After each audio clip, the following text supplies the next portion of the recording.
Jadi kita sambung sikit lagi ya. Tadi terputus.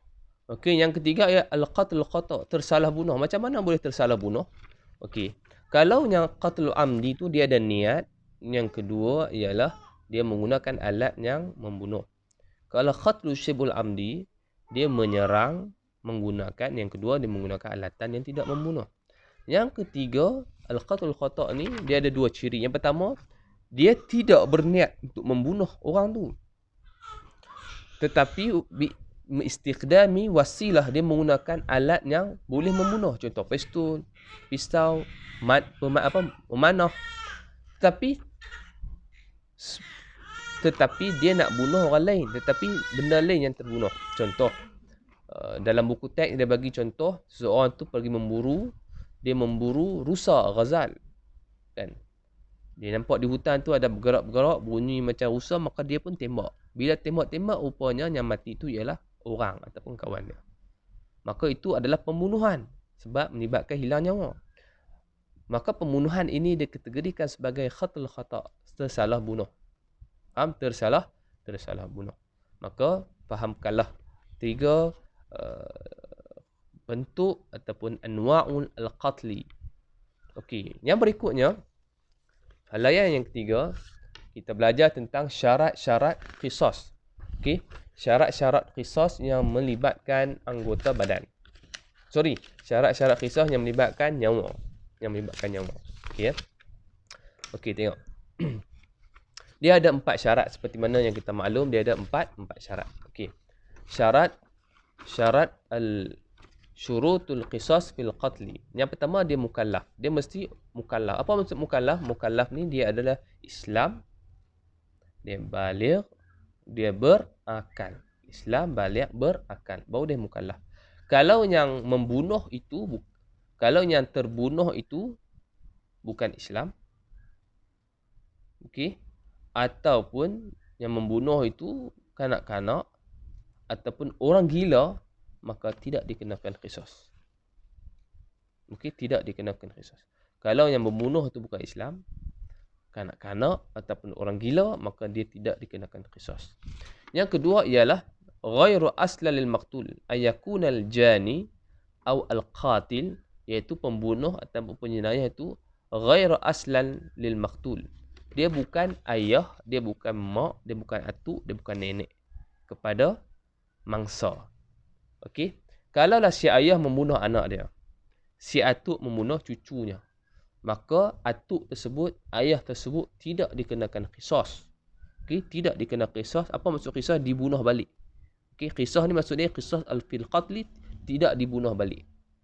Okey, sebab tak cukup syarat yang kedua, iaitu ghairu aslan lil maqtul.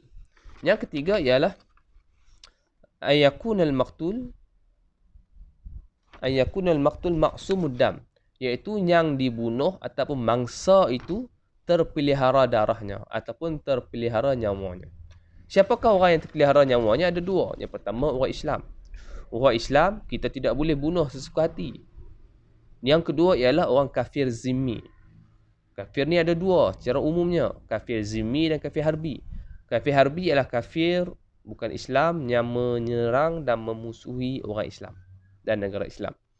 Adapun kafir zimmi ialah orang kafir non-Muslim yang duduk ataupun menjadi rakyat di sebuah negara Islam yang bersetuju dan mengikut undang-undang dan peraturan dalam negara Islam tersebut. Maka kita sebut sebagai kafir zimmi. Maka orang Islam dan kafir zimmi ni kita tak boleh bunuh mereka. Apa sebab? Itulah disebabkan, itu kita sebut sebagai ma'sumud dam. Okey, ma'sumud dam. Ayakunul maqtul ma'sumud dam. Kalau yang dibunuh itu ma'sumud dam, barulah pembunuh tersebut dikenakan qisas. Kalau seorang Muslim dia bunuh kafir, maka dia tak kena qisas. Kalau seorang Muslim dia bunuh kafir harbi, maka dia tak kena qisas kerana kafir harbi ghairi ma'sumud dam. Kalau seorang pembunuh, seorang Islam, dia membunuh orang yang dah kahwin, orang yang dah kahwin, berzina dan waiting list untuk dihukumkan rejam sampai mati. Tiba-tiba dia bunuh orang yang berzina tersebut, yang waiting list untuk direjam, maka orang tersebut tidak dikenakan qisas kerana mereka ini ghair maksumid dam juga termasuk dalam kategori ini. Dan yang keempat ialah at-takafu'u bainal qatil wal maqtul, iaitu at-takafu'u iaitu sama taraf di antara si pembunuh dan yang mangsa dia. Maksud di sini ialah seseorang itu mestilah sama taraf. Dari sudut apa? Sekiranya yang dibunuh itu ialah merdeka, bukan hamba, maka yang membunuh itu mestilah sama taraf, iaitu merdeka juga. Kalau orang merdeka bunuh hamba, maka si merdeka ini tidak kena qisas.